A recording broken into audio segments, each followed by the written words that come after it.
Колькі нас в чаціке. Напишите, калі ласка, як мяне чутно. Пакуль што ў меня ўсё паказвае па нулям. Колькасць гледачоў 0. Ну, ў прынцыпе, тоже нормально. У такое надвор'е я б ніколі б не глядзеў бы мяне. Ну, жартую, конечно. Жартую. Так. Кто-то у меня тут размаўляе. Опа, я прибрал. Так, 3 лайка. 1 зритель ждет.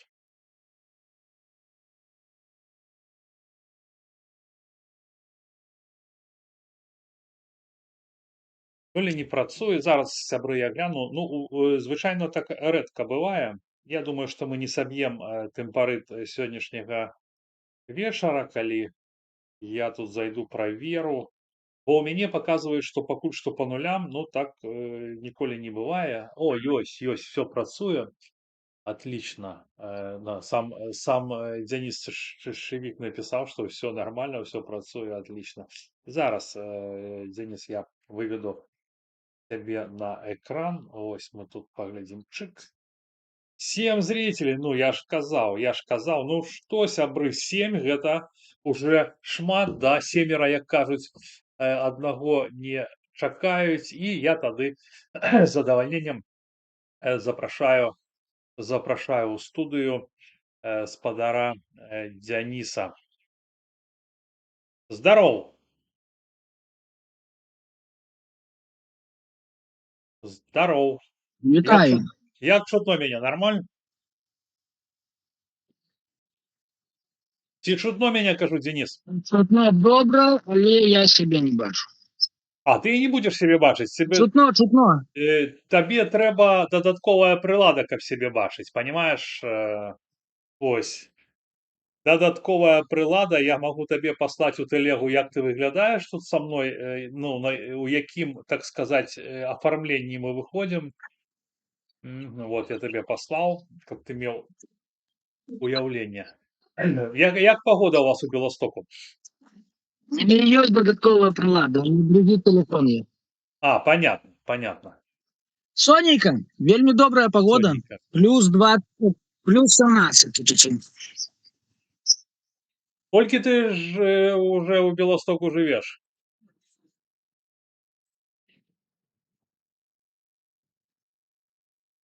Шостый год, с 28 кастрычника 2020 года. Шосты год. Слухай, ну гэта такі даволі вялікі тэрмін. Ну, слухай, давай тады паразмаўляем, як ты спачатку паразмаўляем, як ты устроіўся, як ты жывеш, як твоя сям'я. Ось. То бок ты з жонкай і з дзецьмі 6 год. То бок, а колькі тваім дзеткам гадоў?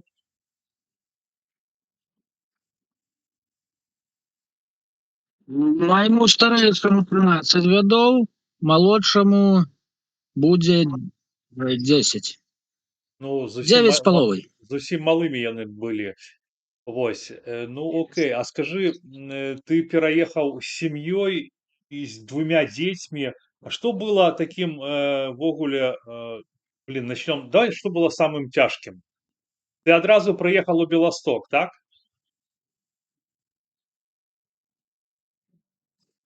Так, мы думали, куды ехаць, выбіралі з, ну, умоўна, Варшава, Гданьск, Вроцлаў, Кракаў, Беласток. Я да гэта быў во Вроцлаве некаторы час, ведаў Гданьск трошку, ну і Варшаву. Ну і выбралі Беласток, бо у Беластоку найбольш ну, больш беларусаў, больш сваіх і менш ксенафобіі такой бытавой. Цікава. А дзе ты сутыкаўся з ксенафобіяй? Ну, час ад часу сутыкаешься. Ну, я табе шчыра скажу, я пакуль што яшчэ нідзе гэтага не сустракаў у дачыненні менавіта да сябе. Ось, ну, магчыма, я нікуды не выхожу, жыву як як затворнік, да? Вось. Тут пишут: "Честь з Беластоку". Так само Вельмі, третий год. вельмі, вельмі шмат я вельмі шмат контактую з палякамі, таму ну час ад часу бывае, ну не часта, але раз на месяц можа папасціся кліент такі.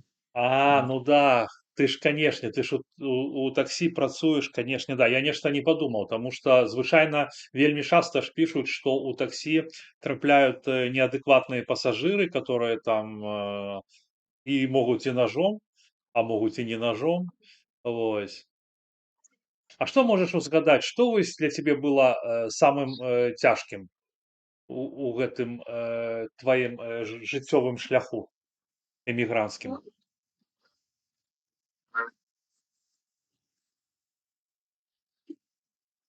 Ну самае цяжкае гэта асэнсаванне таго, што ты не можаш вярнуцца да хаты, што да цябе не могуць пакуль прыехаць нават бацькі, што ну, ты сам насам тут і што гэта надоўга. Ну, слухай, ты зараз кажаш такую экзістэнцыяльную праблему, так? Это экзістэнцыяльная праблема, нельга вярнуцца. А вось менавіта якія такія цяжкасці прыходзілася пераадолець, каб душа прыйшла ў парадак, каб знайсці Ну, працу, каб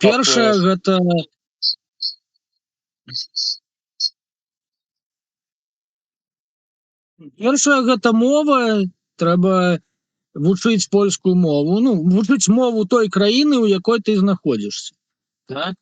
Другое гэта асэнсаванне, што ну, прыйдзецца працаваць на розных працах і цяжкіх працах, каб наўпрост забяспечыць сваіх дзяцей і сям'ю нейкімі мінімальнымі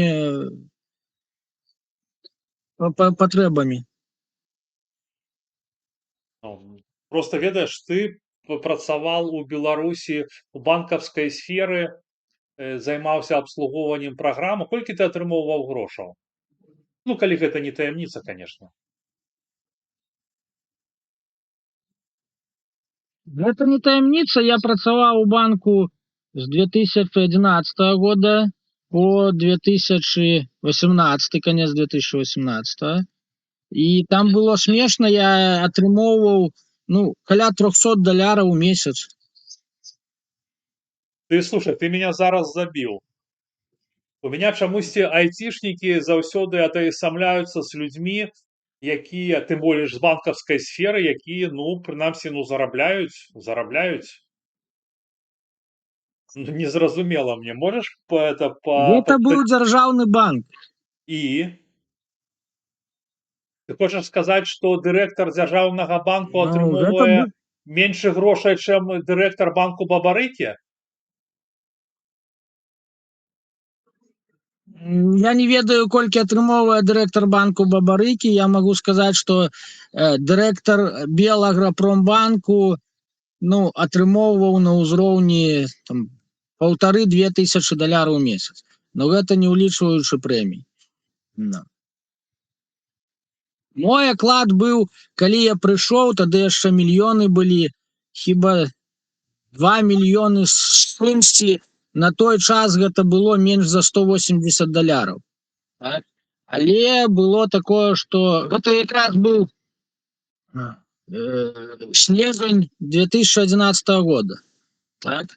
Ну і першае пытанне, калі я ўладкоўваўся, замдырэктара ў мне запытаў, ці згодны я нейкі час працаваць больш за ідэю, чым за грошы. Бо сітуацыя ў краіне была такая, што калі памятаеш, у сакавіку да выбараў долар быў каля хіба 3000, так? У тысячах. Да-да-да.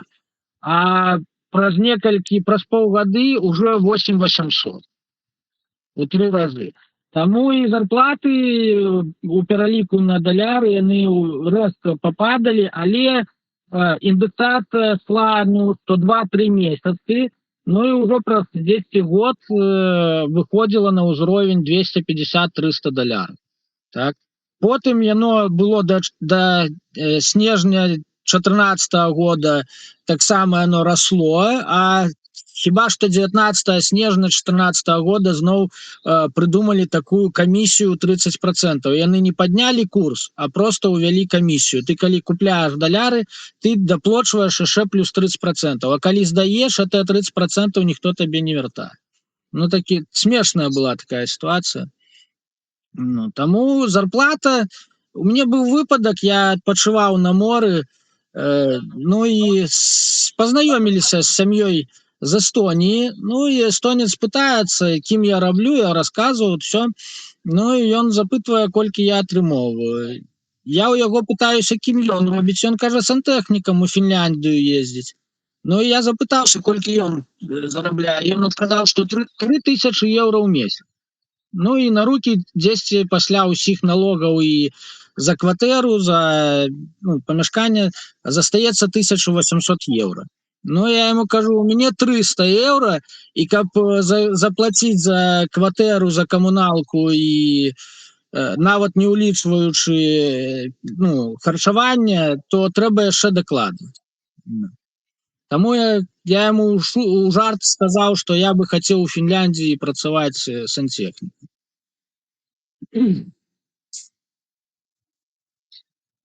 Слухай, праз колькі прыкладна ты выйшаў больш-менш на нармальны ўзровень, я маю пад увагай забеспячэнне сваёй сям'і? Вось, напрыклад... Дзесьці у мінулым годзе. Толькі у мінулым годзе дзесь... Так, у мінулым годзе ўвосень. Верасень, кастрычнік. Гэты час, самае цяжкае было першыя 3 гады, і самы цяжкі перыяд быў 2020 год. Гэта ўжо амаль 2 гады мы былі тут, у Польшы. Ну і я нават паехаў у Германію працаваць, так, але мяне паспрабавалі кінуць. І кінуць не палякі. Не беларусы, не палякі, другія нашыя суседзі. Так, ну і я з'ехаў з Германіі, грошы свае я вярнуў заробленыя, так, але вырашыў застацца ўжо тут, у Беластоку, бо жонцы было цяжка з 2 дзецьмі адной. Так, ну і пайшоў у таксуку, пайшоў у таксі. Таксама мяне паспрабавалі падмануць. Мне нібыта па блату знаёмы уладкаваў, але атрымалася так, што амаль 20% я павінен быў аддаваць ад абароту, так, аддаваць на фірму. Ну, я прарабіў буквально 2 месяцы. Калі мне першы раз далі табель падпісаць, і там стаяла 7 гадзін за месяц, нібыта я адпрацаваў, я зразумеў, што падаткі фірма плаціць не будзе, што мая страхоўка медычная, яна таксама, хутчэй за ўсё, ні на дзяцей, ні на жонку дзейнічаць не будзе. Таму я пачаў разглядаць варыянт, як адкрыць сваё ІП, як рабіць самому на сябе, каб без пасярэднікаў, каб самому адказваць за тое, што плоціць у ЗУС, у падаткавую. Ну і праз 10-4 месяцы я адкрыў ІП, заняло гэта 15 хвілін. Па грошах гэта заняло купіць машыну, аплаціць страхоўку за машыну, ну і з бюракраты гэта 222 злотых за флот, за таксапарк, адкрыццё ліцэнзіі на таксапарк. Гэта невялікія грошы, ну і ўжо 3-й год, у кастрычніку будзе 3 гады, як я працую сам на сябе. Ну і ладно, давай цяпер, калі можаш, можаш распавесці, колькі ты зарабляеш на месяц у таксі? У Беластоку. Першыя 2 гады я зарабляў не вельмі шмат. Мне выходзіла дзесьці 6007 на месяц злотых, але я вельмі шмат аддаваў на ремонт машыны, бо я купіў старога прыуса 2007 года і за гэты час зразумеў, што лепей назбіраць альбо ўзяць крэдыт і купіць нешта добрае, што не так часта будзе ламацца, бо шкада было нават не грошы, якія аддаеш на ремонт, а тое, што па нядзелі-две машына просто стаіць і ну, ты не працуеш. Таму першыя 2 гады у мне у першы год хіба што 1000 под 60 за год я зарабіў, так? Але шмат выдаў. І ў другі год таксама каля 50 000 злотых за год, так? Колькі там было чыстымі, я не памятаю, так? Але ў гэтым год таму я купіў сабе нядрэнную машыну, так? Лексуса. Лексуса? Лексус. Ты зараз у ён сядзіш, так? CT200. Так. Мне ён абышоўся 5500 еўра. Ён быў у нармальным стане, але батарэя была ну, кепская, і гэта было зразумела адразу, ніхто гэта не хаваў. Так? Ну і па знешняму выгляду там трэба было некалькі там бампер трошку абнавіць і ну, такія дробныя рэчы зрабіць, то я ў яго ўлажыў яшчэ 10 400 еўра, і яны ну, акупаюцца. Я цяпер зарабляю, стараюся зарабляць 1500-2000 злотых у нядзелю. Так? Калі нармальна працую, то 2 выходзіць спакойна. Ну і чыстымі на рукі застаецца ну, 5,000-6. Калі нармальна адпрацаваць. Ну, вось глядзі, давай сразу адкажы, калі ласка, на пытанне. Піша таксіст таксама з Беластоку. Цікава, што можна зарабіць па дзеяльнасці, чаму толькі 220 злотых падаткі? Гэта немагчыма. Колькі гадзін у суткі працуе госць? Патлумаш, калі ласка, 222 злотых гэта каштуе адкрыць, зарэгістраваць таксапарк, флот. Так?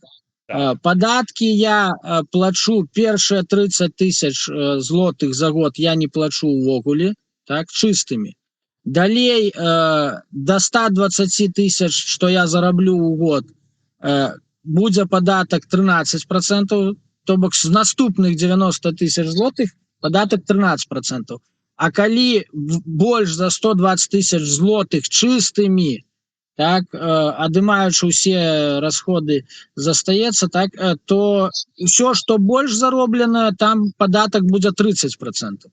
Гэта наконт падаткаў. Наконт ЗУСу першы час я плаціў каля 400 злотых у месяц, 10 на працягу ну, 8, можа 9 месяцаў.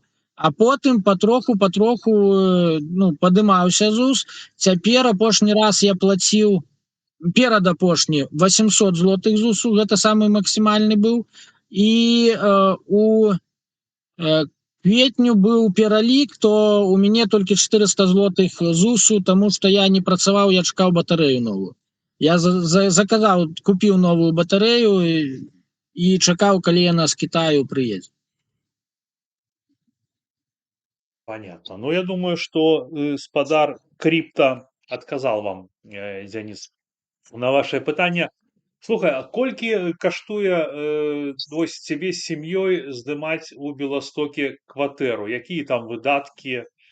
Ну, колькі ввогуле трэба грошаў, каб жыць? Без выжывання, ну і без прысады, да? Вот сколько трэба в Беластоке такому чалавеку, як ты, твоей сем'е, ну, больш-менш ну, нормально прожить? За кватэру я плачу 2200 ў месяц, так, но гэта частка з іх ідзе на аплату камунальных ужо, там ідзе аванс такі, па 100 злотых на воду, 100 злотых на свет, газу у мяне няма. Ну і ёсць такое паняцце як чынш, так, то чынш хіба што 400 злотых ідзе.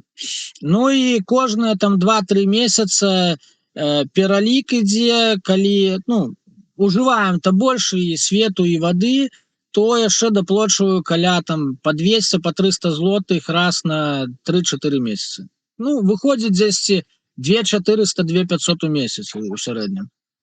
Каб жыць 4 чалавекі, двое дзяцей, двое дарослых, ну, трэба зарабляць на дваіх 8 000 10 это мінімум. А жонка твоя працуе? Так, Ну, не таямніца дзе? таямніца. Я Та... про жонку не буду расказваць. Окей. Ну, працуе. Ну, добра. То бок атрымоўваецца самае вялікае как бы выдаткі гэта на арэнднае жытло, так? Ну, у прынцыпе, як і паўсюль. Мы самыя вялікія выдаткі, магчыма, нават не столькі на жытло, сколькі на харчаванне, таму што большую частку мы не готовім самыя. У нас няма на гэта часу, так?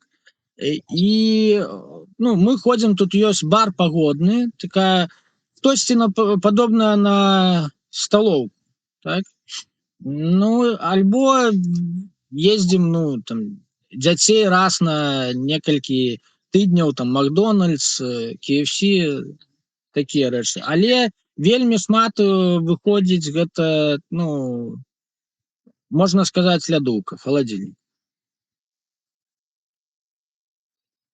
Ну и колькі у вас на ежу выходит? Не, я просто, знаешь, я подумал, например, что, ну, понятно, что семья так не может, как я там есть, да, я там пришел себе, макарон закинул с сосисками, ну, например, да, и мне ок, ну.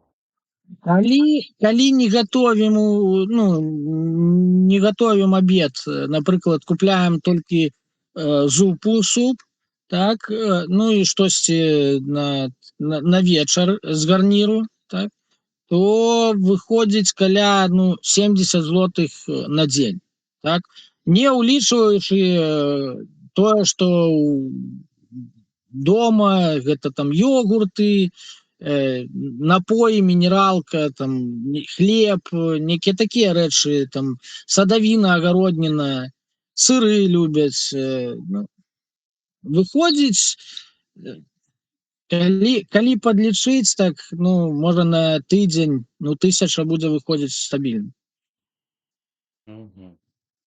Ясно. А слухай, дети у тебя однополые ці мальчик-девочка? Двое хлопцаў. Двое хлопцаў. Слухай, як яны ўвогуле адаптаваліся? То бок яны ўжо 5 год ходзяць, 6-й год ходзяць у польскія школы. Як ўвогуле сябе яны адчуваюць? Прызвычаіліся? Як з языкамі, з мовамі? Падабаецца ім вучыцца? Ну, мне падаецца, дзецям было лягчэй, чым нам, дарослым. Яны размаўляць ужо пачалі праз паўгады так, ну, не саромячыся, ужо яны бралі першы час нейкія беларускія, рускія словы, дадавалі на канцы оў-эў і думалі, што гэта ўжо польскае слово. Але потым ужо, ну, навучыліся нармальна. Малодшы ён яшчэ хадзіў у садок. Садок я яго дзесьці праз 2 месяцы уладкаваў, як прыехалі. Так, ну і першы час не хацеў увогуле размаўляць. Ну, па-польску. Але калі ўжо адаптаваліся, то цяпер яны спакойна могуць размаўляць на 2 мовах, ну, на 3. Ангельскі? Ангельскі яны так сабе. Ангельскі яны, судзячы па адзнакам у школе, вучаць, але не размаўляюць. Ну, я ім раю хоць той самы YouTube, тых блогераў, што яны там глядзяць, глядзець у арыгінале, на той мове, на якой, ну, на ангельскай. Але пакуль не выходзіць, не хочуць. Ну, добра. То бок табе з жонкай цяжэй далася эміграцыя, да? А што з мовай? Псіхалагічна так. А што з псіхалагіяй? А што з слухай, а ў дзяцей ёсць сябры польскія ці яны тусуюцца з беларусамі? Нават не з беларусамі, больш з украінцамі. украінцамі, да? Ну, то бок, ну, понятно. Калі калі пачалася вайна, мяне старэйшы быў некаторы час замест перакладчыка. Ён дзецям, якія прыехалі з Украіны, ён ну, быў перакладаў тое, што ад іх патрабуюць у школе. Ну, і так засталося, ён так спілкуецца і з палякамі, і з украінцамі, з беларусамі, ну, не вельмі. У нас у класе просто іх не вельмі шмат, таму такі клас больш польска-украінскі. Ну, а ввогуле, а настаўнікі як ставяцца да украінскіх дзетак, да беларускіх у Белымстоку? Яны ставяцца так, як і да іншых дзяцей. Ну, то бок нормально, без ксенофобии, просто как бы, ну, ты У школе узгадал. у школе гэта у школе польскай гэта прасекаецца адразу, як толькі хтосьці пачынае нешта такое, ну, выдумляць, то адразу і бацькоў могуць, ну, з бацькамі пагаварыць, і ў чат недзе пайсці інфармацыя, што так нельга рабіць. Ну, ад палякаў у плане такой бытавой, ад суседзяў, у школе я ні разу такі, ну, не бачу нейкага негатыву, нейкай ксенафобіі. Ксенафобія бывае тут ад выпадковых людзей, якіх, ну, сустрэў, і можна сказаць так, 5 секунд, і ніколі больш не ўбачыш. Ну. З суседзямі ў мяне добрыя адносіны амаль з усімі, ну, хто са мной здароўваецца.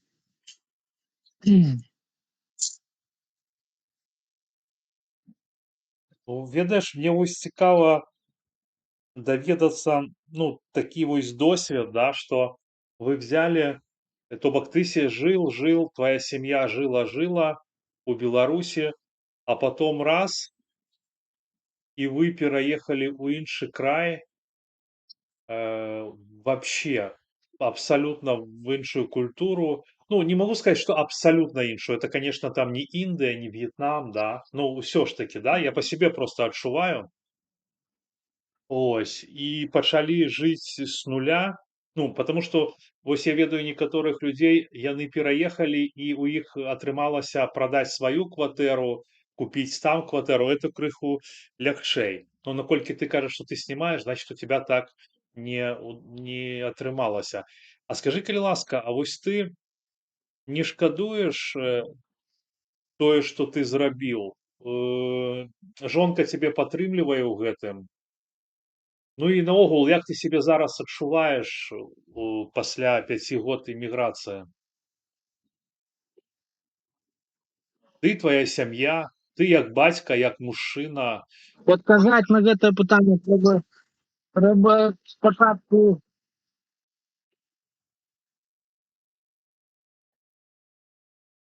адказаць на гэтае пытанне трэба спачатку, ну, расказаць, што я зрабіў, таму прыйшлося выехаць, гэта адно. А другое, хацеў, ну, табе папярэдзіць, я сам па нацыянальнасці паляк. Так? Ну, я ведаю. Я гэта ведаў з дзяцінства. Я ў школе з першага класа па 7 клас я вывучаў польскую мову. Гэта ў нас была як мова меншасці нацыянальнай. Так? У Шчучыне ў першай школе і дагэтуль хіба што выкладаюць польскую мову.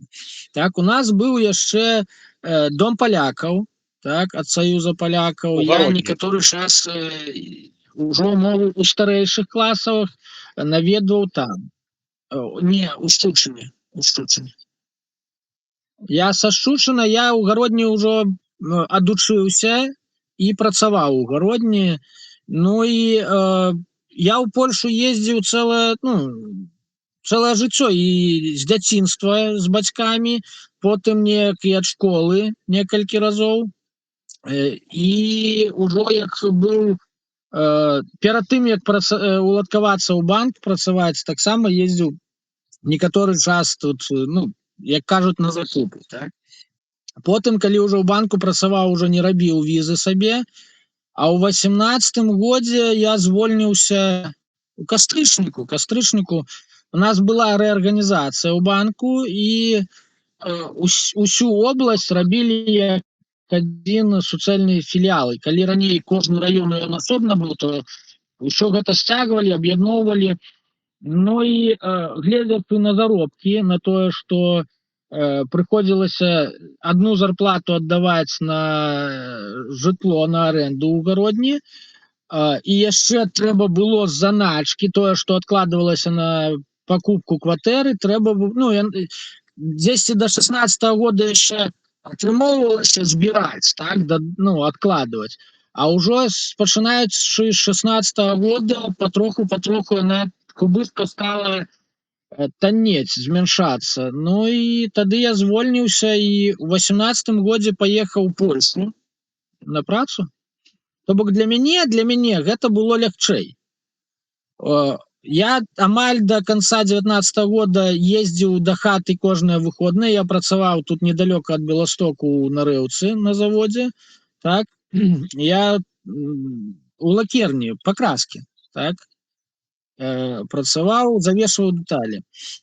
Ну і калі пачалася пандэмія, я ўжо звольніўся і думаў шукаць іншую працу, альбо ў Беларусі, альбо зноў такі як гастарбайтер у краінах еўразвязу праз Польшу.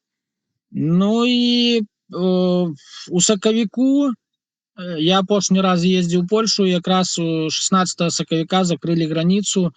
Я яшчэ не паспеў даехаць дадому, мне жонка позвонила, запытала, дзе я, сказала, што ідуць навіны, што палякі закрылі граніцу из-за пандэміі. Так, ну і я застаўся амаль да гэта кастрычніка. Я ўжо думаў, што пасля выбараў паеду зноў працаваць, але так атрымалася, што мяне затрымалі. Так, замест таго, каб адвезці раус на сотні, мяне адвезлі ў гарадзенскую турму. Так, і пратрымалі там з 10 жніўня па 14 жніўня. Так, ну і калі я выйшаў, ну, першае, што я зразумеў, першае маё пытанне было, гэта дзе сам Лукашенко.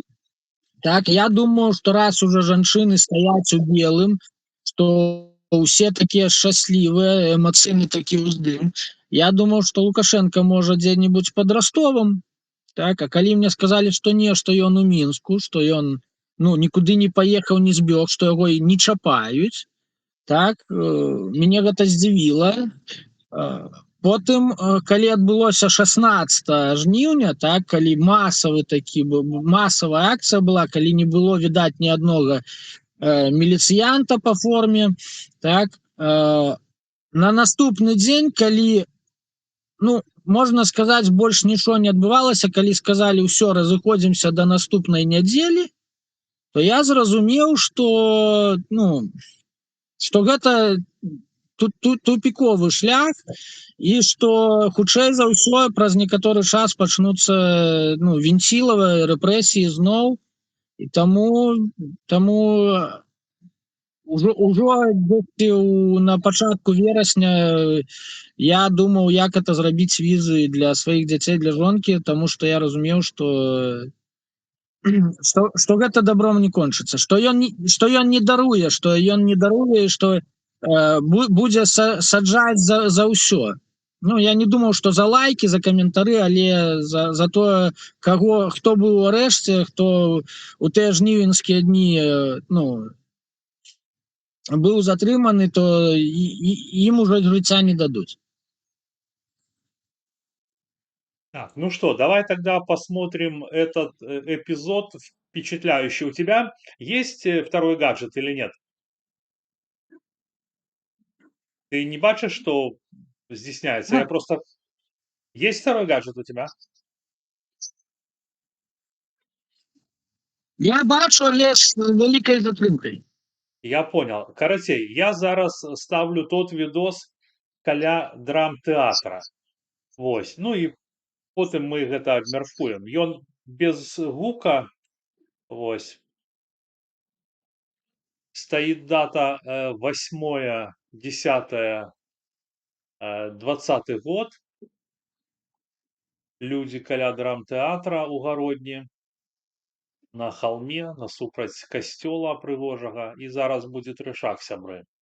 Хто не бачыў, вось видите, людзі ўцякаюць, і зараз сюды прыйдуць воіны светаў. Іх будзе значна больш.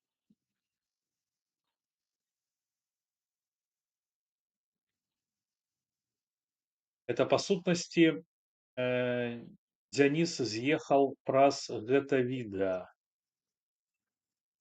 Паправ мяне, калі я неправільна сказаў.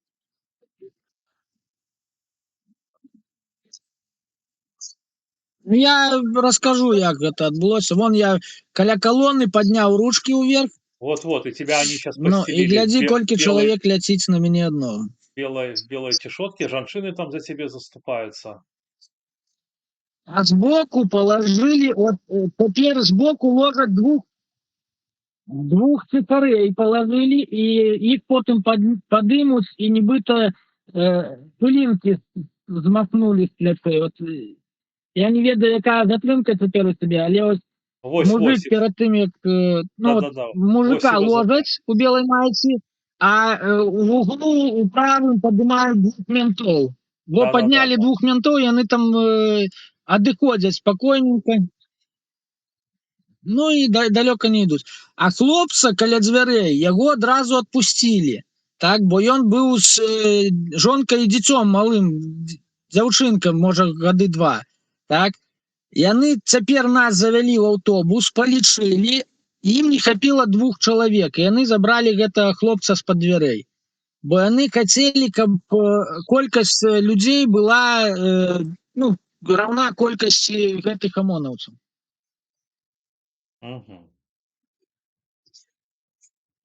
Ну, ты праз гэты відос з'ехаў, да? Ты нейкім чынам яго дастаў і прадставіў яго на суд людской, так?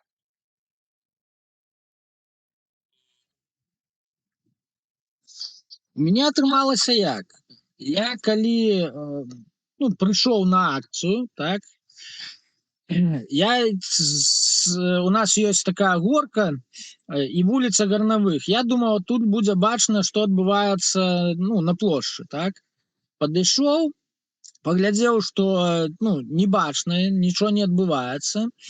Ну і стаялі ось гэта 2 цифары, 2 мента, яны, іх адразу можна было зразумець, што гэта менты, бо яны былі апранутыя, адзетыя так, нібы яны гэтую вопратку могуць выкінуць адразу. То бок, нібыта яны з бульбы прыехалі. Вот капалі бульбу, і тое адзенне, якое на іх, можна адразу ўзяць і спаліць у огні, так. Ну, я падышоў да аднога і запытаўся, пачом бульба? Ну, ён мяне паслаў. Ну, адразу так не зразумеў, што пытаюся, я сказаў, ну, хлопцы, вы хіба што з бульбы прыехалі? Дзе тут машынка, дзе, з якого багажніка мяшочак дастанеце? Ну, ён сказаў, ідзі адсюль, пакуль не забралі. Ну, і калі я ўжо шоў праз мост, там у нас стары мост называецца, то адзін з іх шоў за мной. Так, я спыніўся, дастаў фотоапарат з рюкзака і стаў здымаць, качак, утачак здымаць. Так, калі я спыніўся, то і ён спыніўся, можа, у 5 метрах ад мяне. Я яшчэ пасмяяўся, сказаў так у паўголаса, што, паліцца мент, паліцца. Так, ён прайшоў троху далей, і ўжо бачна было, што спускаецца на мост туда з горкі гэтай другі такі самы апрануты, як з вёскі хлопец, так, гэта цэнтр горада, гародні. Так, усе апранутыя былі тако, па-святочнаму. Так, ну і калі яны ўжо параўняліся, дваіх, то я пашоў трошку наперадзе, яны ішлі за мной. Я прытармажваў, рабіў выгляд, што шнуркі завязваю, хаця было, абуты ў сланцы, там шнуркоў не было. Яны мяне абганялі, таксама астанаўліваліся, закурвалі і стаялі, чакалі, калі я далей пайду. Ну і потым атрымалася, што яны ішлі трошку спераду, а я ішоў за імі. Пакуль мы не дайшлі да скрыжавання насупраць там банку, так, і яны падышлі да машыны ГАІ. На скрыжаванню стаяла машына ГАІ, яны падышлі да гаішнікаў, я зразумеў, што мяне могуць просто забраць у гэту машыну, пасадзіць у кайданках. То я перайшоў пад мастом на другі бок да драмтэатру. Ну і пабачыў, што ідзе такая хмара, вялікая гразавая такая хмара. Ну і падумаў, што перачакаю пад тым дахам драмтэатру, калі пройдзе дождж, там ливень, там хвілін на 10. Яна недоўга гэта ўсё адбывалася, так, што я пачакаю, пайду далей, і тут з'явіўся трэці ціхар, Павел Лапато. Так, ён там на відэа есть, ён з бутэлечкай вады, ён стаяў, здымаў на тэлефон, нібы ён так здымае дождж, так, і потым нешта пісаў у тэлефоне, і праз можа хвілін 5 з'явіўся, першы раз з'явілася калона. Гэта быў аўтобус, бус за ім, а на чале во главе быў БТР. Я не памятаю, як ён там беларускі гэты БТР называецца, там Волат ці як. І у БТРа быў гэты на даху пулямёт, і нейкі там вайсковец сядзеў на даху гэтым, выглядаў з гэтым пулямётам. Яны праехалі раз, каб напужаць, каб людзі пачалі расходзіцца, так? А людзі назбіралася, чалавек 30, ну і ніхто не адыходзіў, яны стаялі, бо ліў такі ливень, што нават гэтыя гаішнікі, што былі на скрыжаванні, яны пахаваліся ў машыну. Так? Ну і потым, калі трошачку стаў сціхаць дождж, яны дачакаліся, калі гэта туча ўжо прайшла, так? І калі такі падаў уже летні такі, не ливень, а просто дождж, то яны ўжо прыпыніліся на самым кальцы, там танк у нас у цэнтры горада, так, памятнік. Яны там спыніліся, ну і 9 гэтых амонаўцаў выскачыла, ну і паляцелі ў сторону да будынку драмтэатру. Мне, калі шчыра, не хацелася ўцякаць, так, я ўжо разумеў, што будзе далей, што раз яны мяне вялі, то яны будуць ужо і бегаць тут вакол гэтага драмтэатра за мной. Таму я просто выйшаў, паказаў, што ў мне ў руках нічого няма, таму што яны, як я зразумеў, яны шукалі людзей з рацыямі, з тэлефонамі ў руках, нібы гэта былі каардынатары, так. Яны лавілі людзей, напрыклад, быў у нас сидзеў хлопец, таксіст быў, у яго ў багажніку быў складны ножык. Ну і яго за гэты ножык амаль там не збілі, не назвалі тэрарыстам, што ён хацеў гэтым ножом усю роту ОМОНа перарэзаць. Гэты нож...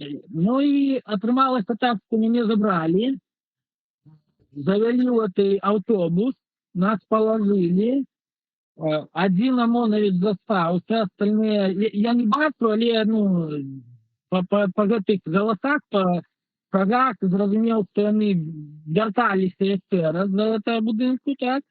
Ну і гэты той, што застаўся, ён хадзіў і лупіў дубінкай людзей, якія ляжалі на падлозе, так. Потым вярнуліся гэтыя ОМОНаўцы, забралі гэтага хлопца, што пад дзвярымі сядзеў, так.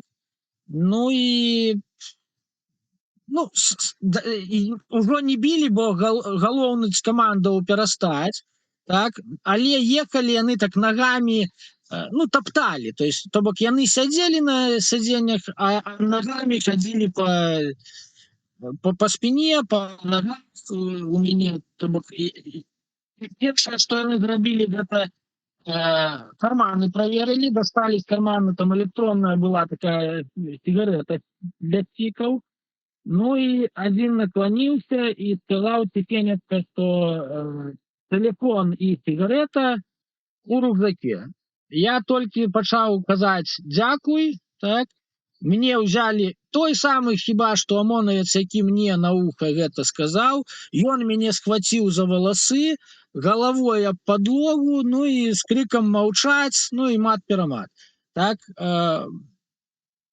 кинули в автозак, покатали недзе по горадзе 5 хвілін і выгрузілі ўжо во дворыкі гэтай турмы гарадзенскай. Во дворыкі стаяла, ну, некія людзі ў камуфляжы, бо бачыў я толькі ногі. Так? Нас заставілі прабегчы, ну, не лупілі так, чтоб сильно, але пужалі гэтымі дубінкамі, так яно по плячах, по ногах шло. Ну і былі яшчэ сабакі, то есть яны яшчэ сабакамі пужалі. Ты стаіш, голову опусціўшы, на адреналіне, ўсё, амаль каля самого вуха у тебе нешта гаўкае. То вот такое. Один чалавек, ну, страціў прытомнасць, і ён упаў. Яны не поверили, што ён, ну, яны подумали, што ён як притвараецца.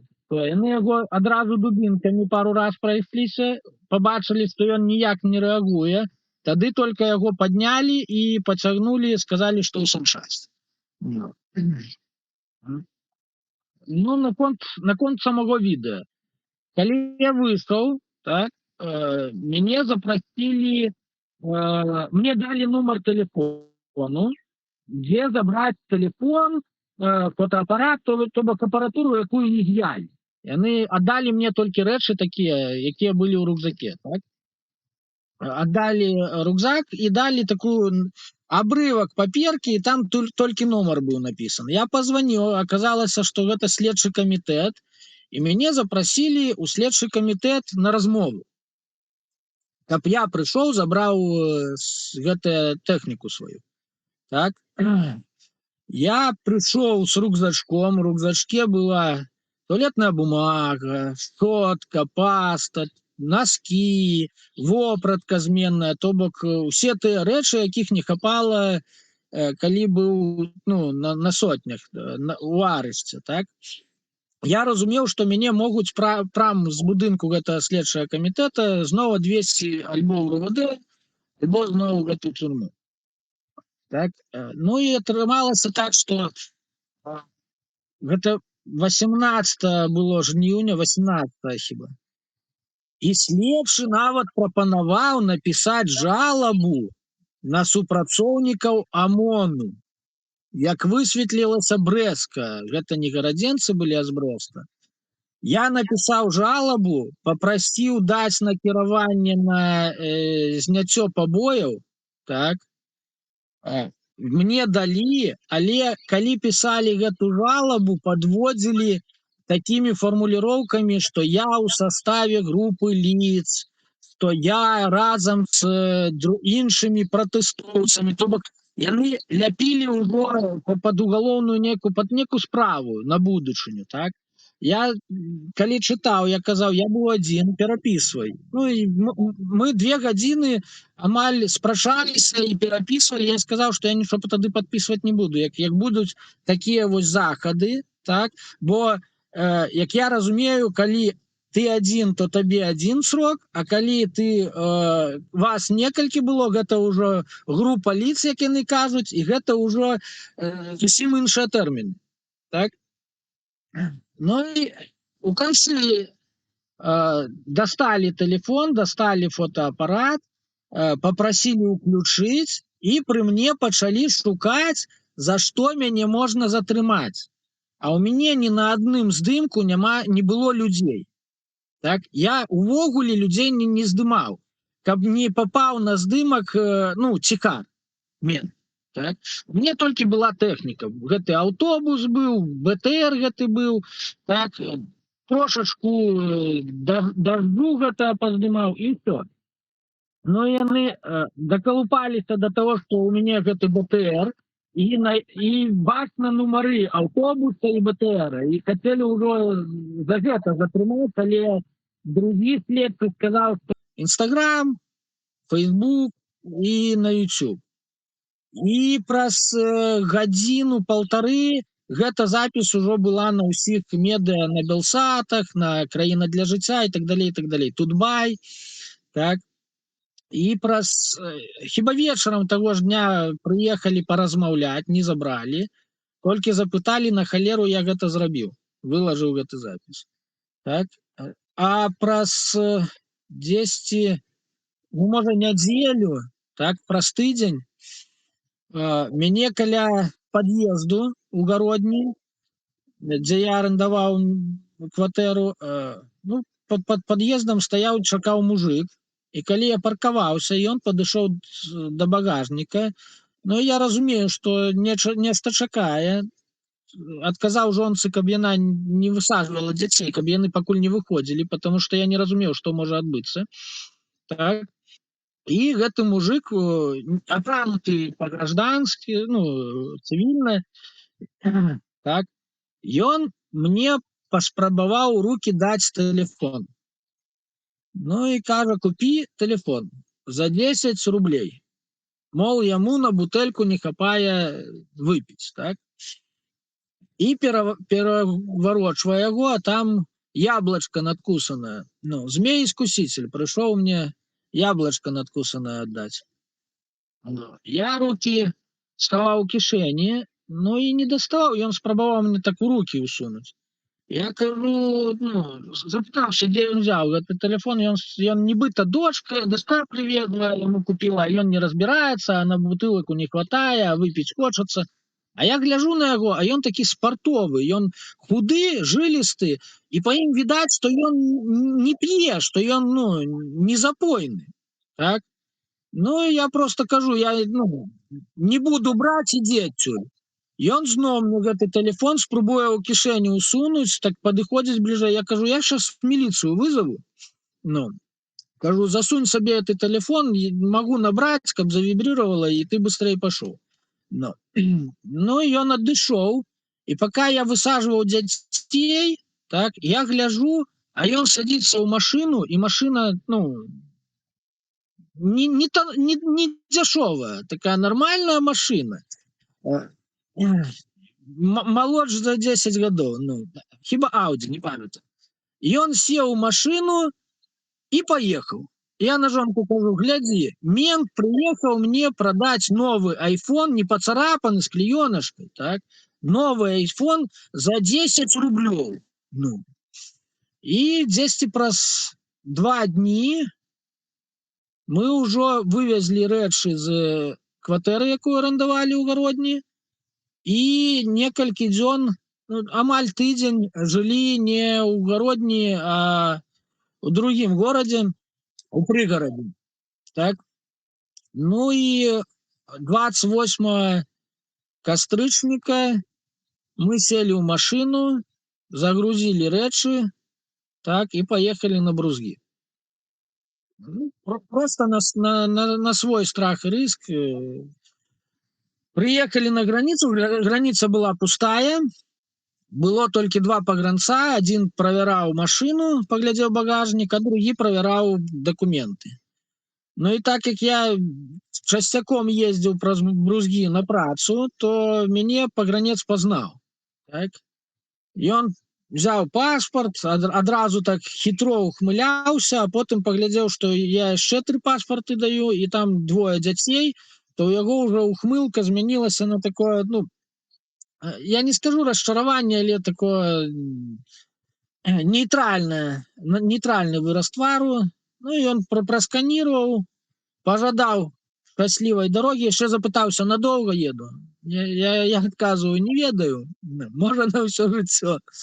Ну і калі я уже праехаў апошні шлагбаум беларусаў, калі уже застаўся шлагбаум польскі праехаць, то тады мы выдохнули і уже на граніцы польскай прастаялі 4 гадзіны, толькі чакаючы, пока палякі даведаюцца, які нумар кватэры таго мяшкання, якое я збіраўся арендаваць, бо у гэты, ну, тады каранцін трэба было праходзіць, і яны не пропускалі, не ведаючы, дзе я буду адбываць каранцін.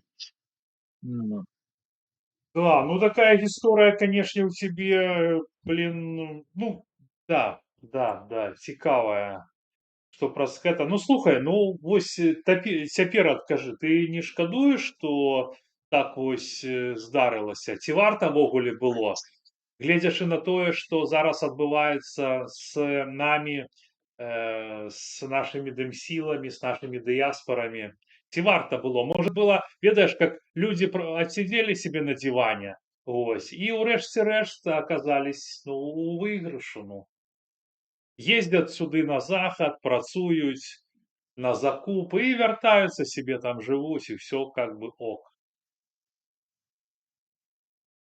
Што ты думаеш? Шкада, не шкада, дарма, не дарма. Гэта пытанне мы некалькі раз абмяркоўвалі, ну, не шкада, не дарма, яно, ну, я ў любым выпадку бы не адмаўчаўся, з маімі жартамі, з маім падыходам, ну, я б у любым выпадку з гэтымі рэпрэсіямі, якія адбываюцца, я б сядзеў, так? Я не гляджу ну, як, я сачу за тым, што адбываецца з нашымі дэмсіламі, з так званымі прадстаўнікамі, так, але гэта не ўплывае на мае рашэнні, на тое, што я раблю. Я не шкадую, што, як так сказаць, што я быў у гэтай чурме, так? Я не шкадую. Мне у турме на хіба трэці дзень, так, мяне вывялі на допрос, вывялі на низ, гэта было 13 жніўня, так, і адразу сидзеў адзін, ну, хіба што следчы, я не ведаю, яны былі в рубашках, яны не па форме былі, так? Ну і таксама было пытанне, ці я не шкадую. Я сказаў так, што хлопцы, я седзячы дома, я б не поверыў, я бы чытаў гэты тэлеграм, я бы не поверыў, што такі можа адбывацца, ну, сюррэалізм. Я бы не поверыў тому Некце, я бы не поверыў тому Белшату, то, што пісалі, каб не пабачыў гэта сваімі вачыма. Ну і кажу, ну, прабачце, я-то тут на час нейкі. Я адцяжу свои там 5 гэтых сотняў, 5 дзён, і я выйду. А вы-то тут застанецеся. Ну, і было такое пытанне, мяне здзівіла вельмі. Яны паглядзелі на мяне і запыталі: як ты думаеш, а нас уволяць? І гэта было 13 жніўня, калі ўжо жанчыны выйшлі, калі пачалі страйк заводы і будовы, там у Гродні Гродна-Жилстрой пачаў страйкаваць, так, забастоўку пачаў. Ну і Гродна-Азот так пачаў бурліць вельмі моцна.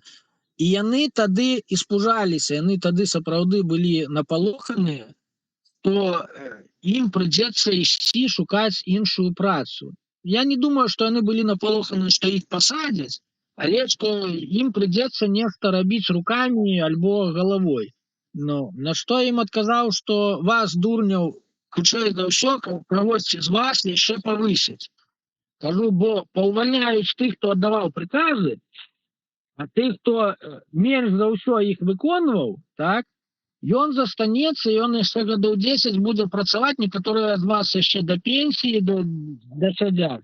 Просто из-за того, што трэба вывучыць, набраць адразу людзей, вывучыць, і яшчэ гадоў па 5, каб перадаць вопыт, нармальны вопыт, не гэта, ну, тэрору, так, супраць свайго насельніцтва, а нармальны вопыт перадаць маладому пакаленню, і гэта прайдзе яшчэ гадоў 10-15. Таму кажу, можаце не хвалявацца, ну, вас ніхто не збіраецца звальняць. Сядуць альбо пазвальняюць толькі тых, хто жырсціў, тых, хто выконваў загады прыступныя, тых, хто, ну, не думаў галавою. Дзяніс, вельмі моцна лагае інтэрнэт, ось, вельмі моцна і даволі такі доўгі час. Давай тады, мы уже ў эфіры больш за гадзіну, давай тады я задам тебе пытанне. Я просто хацеў з табой пра дыяспару